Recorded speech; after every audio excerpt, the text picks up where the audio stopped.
Dear students, Assalamu alaikum. Now we are going to do question number 3, exercise 2.20. As we have done two questions, question number 1 by elimination method and question number 2 by substitution method. Now we are third method here, graphical method. इस method में हमारे पास वही दो simultaneous linear equations दी हुई हैं। इन दोनों equations को हम जो है अलग अलग जो है सॉल्व करेंगे और हम इसके सॉल्यूशन सेट्स फाइंड आउट करेंगे y और x की वैल्यूज़ के। देखिए जैसे हमारे पास फॉर एग्जांपल यह पहली इक्वेशन जो है 2x minus y is equal to 2 है, तो यहाँ से जब हम y की वैल्यू बनाएंगे तो y जो है ये जो है दूसरी साइड पर जाकर प्लस का हो जाएगा और 2 जो है दूसरी साइड पर जाकर माइनस का हो जाएगा। इस तरह ये x y की वैल्यू जो है ये आ जाएगी आपके पास y is equal to 2x minus 2। और यहाँ पर जब हम एक जो वेरिएबल है उसकी वैल्यू को सपोज़ करें, for example x is equal to 0 तो y की वैल्यू आ जाएगी -2। इसी तरह x को सपोज़ करें 2 तो y की वैल्यू जो है वो आ जाएगी 2। तो अगर हम यहाँ पर टेबल बनाएं तो x और y की वैल्यूज़ जो हैं, अगर हमने x जो है 2 लिया तो y की वैल्यू -2 आई, और अगर हमने x जो है 2 लिया तो y की वैल्यू हमारे पास 2 आई। दूसरी इक्वेशन जो हमें यहाँ पर सिमल्टेनियस दी हुई है वो है x plus y is equal to 4। यहाँ पर y जब हम बनाएंगे तो x जो है वो 4 के साथ चला जाएगा तो ये माइनस का हो जाएगा। इस तरह जब हम x की वैल्यू को 0 पुट कर रहे हैं तो y की वैल्यू 4 आ रही है, और जब हम x की वैल्यू 2 पुट कर रहे हैं तो y की वैल्यू 2 आ रही है। हमारे पास टेबल में क्या, हम यहाँ पर लिखें टेबल की फॉर्म में ताकि हमें पता चले कि x की वैल्यू जब हमने 0 ली तो y की वैल्यू 4 आई, और जब हमने x की वैल्यू 2 ली तो y की वैल्यू भी 2 आई। अब ये जो दो आपके पास आई हैं टेबल्स, इसमें आपके पास दो जो हैं वैल्यूज़ x और y की अलग अलग आ रही है। अगर हम इनको ग्राफ पेपर पर बनाना चाहें तो ये हमारे पास x एक्सिस है और ये हमारे पास y एक्सिस की वैल्यूज़ हैं। तो जैसे आपको सिखाया गया है कि आपने कार्टेशियन प्लेन बनाया और उस प्लेन में आपके पास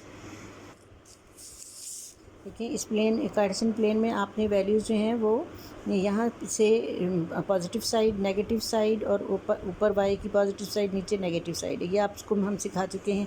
अब आपने जो पहला आपके पास है, आपने x की वैल्यू को 0 जब लिया तो y की वैल्यू आपके पास आई -2। तो देखिए x की वैल्यू 0 का मतलब है कि ये यहाँ से ही इसी पर चलेगा, और y की वैल्यू -2 है तो यहाँ पर -2 है। आपने यहाँ पर इसी के ऊपर निशान लगाकर यहाँ पर आपने इसको वैल्यू को पुट कर दिया 0 और -2। जब आपने 2 लिया x तो y की वैल्यू भी 2 आई। तो ये देखें यहाँ पर आपके पास 2 है x की वैल्यू, और यहाँ से आप देखें तो ये है 2y की वैल्यू। तो यहाँ पर आपके पास दोनों जो वैल्यूज़ हैं वो मीट करती हैं। ऑर्डर पेयर आपका यहाँ पर मीट कर बन रहा है तो आपने यहाँ पर लिख दिया 2 और 2। इसी तरह दूसरा जो आपके पास जो है ये जो आपके पास है ये वाला, इसमें आप देखें कि x की वैल्यू जब आपने 0 ली तो y की वैल्यू आपके पास 4 आई। इसका मतलब है जब हम x की वैल्यू 0 लें तो y की वैल्यू 4 है, तो ये लाइन पर ही आपके पास यहाँ पर ऑर्डर पेयर जो है वो आ जाएगा। उसके बाद दूसरी वैल्यू जो है आपके पास, आपने 2 ली तो अगर आपने x की वैल्यू 2 ली तो y भी 2 है, तो इसी पर ही दोबारा से वो आपकी वैल्यू आ जाएगी। आपने दूसरी लाइन जब ड्रॉ की तो दोनों लाइनें एक दूसरे को जहाँ क्रॉस करेंगी वहाँ पर आपने अपना निशान लगाना है और देखना है कि x कहाँ पर जा रहा है और y कहाँ पर जा रहा है। तो ये x 2 पर जा रहा है और y भी 2 पर जा रहा है, तो आप यहाँ पर इस पॉइंट को हम कहेंगे m। ये है L1, ये है ये वाली दूसरी लाइन जो है ये L2, और इस तरह यहाँ पर आपके पास ये पॉइंट जो आया है ये कहलाएगा m, और इस m पर आपके पास ऑर्डर पेयर बन रहा है 2 और 2। इट मीन्स कि 2 x की वैल्यू है और दूसरी 2 जो है, दूसरा 2 जो है ये y की वैल्यू है। इसको हम लिखेंगे कैसे, the solution of the system of equation is the point m where both L1 and L2 meet, that is m जो है वो 2 और 2। ये इसका सोल्यूशन सेट क्या निकला, 2 और 2। तो आप इसको सोल्यूशन सेट की फॉर्म में भी लिख देंगी। इस तरह आपका क्वेश्चन जो है वो कंप्लीट हो जाएगा। दूसरे क्वेश्चन में आप देखें आपके पास 2 इक्वेशंस दी हुई हैं। आपने फर्स्ट इक्वेशन से y की वैल्यू बनानी है, y is equal to 3x minus 1 हो जाएगा, और दूसरी इक्वेशन जो है आपने बनानी है y is equal to 4 minus 2x हो जाएगा। अब दोनों में आपने दो वैल्यूज़ बनानी है। अगर आप x की वैल्यू 0 रखते हैं तो y की वैल्यू -1 आती है, अगर आप x की वैल्यू जो है वो 2 रखते हैं तो y की वैल्यू 5 आती है। यहाँ पर आप देखें दूसरी इक्वेशन में आप x की वैल्यू 0 रखते हैं तो y की वैल्यू 4 आती है, और अगर आप x की वैल्यू 2 रखते हैं तो y की वैल्यू 0 आती है। इस तरह आपके पास दो टेबल आ गई, एक ये टेबल और दूसरी ये वाली टेबल आपके पास आ गई, ठीक है। और अब आपने जो है अब ग्राफ पर इसको डिपिक्ट करना है, तो ग्राफ पर आप देखेंगे आपकी पहली वैल्यू है 0 और -1, तो 0 का मतलब है कि इसी पर ही होगा आपके पास, और माइनस y माइनस है तो ये नीचे की तरफ आएगा। यहाँ पर आपने लिखा 0 और -1 यहाँ पर आ गया।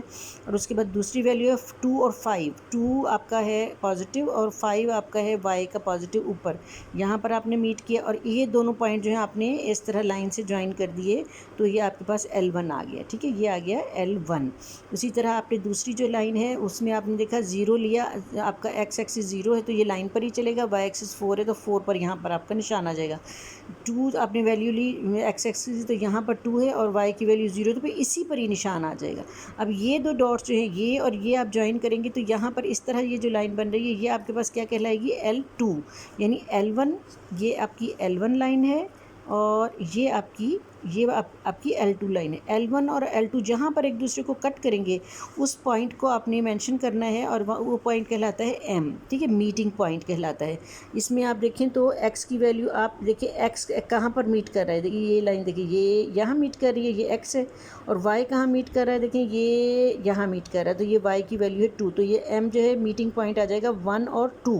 जिसका मतलब है ये सोल्यूशन सेट आपका आ गया। सोल्यूशन सेट में फर्स्ट वैल्यू x की होती है और सेकंड वैल्यू y की होती है, तो इस तरह ये आपकी x और y की वैल्यू आ गई और आपका सोल्यूशन सेट आ गया, ठीक है। और आपने स्टेटमेंट क्या लिखनी है, the solution of the system of the equations where both L1 and L2 meet is जो है वो 1 और 2, और उसके बाद आपने इसका सोल्यूशन सेट भी लिखना है नीचे, ठीक है। सोल्यूशन सेट जो सेट की फॉर्म में लिखते होते हैं ना, solution set is equal to, आपने ब्रेसेस बनाने हैं, उसके बाद आपने पैरेंथेसिस के अंदर ये वैल्यू लिखनी है और ब्रेसेस को बंद कर देना है, तो ये सोल्यूशन सेट बन जाएगा। ये आपका क्वेश्चन नंबर 2 सॉल्व हो गया। क्वेश्चन नंबर 3 पार्ट नंबर 3 के लिए आप मेरी नेक्स्ट वीडियो देखिएगा।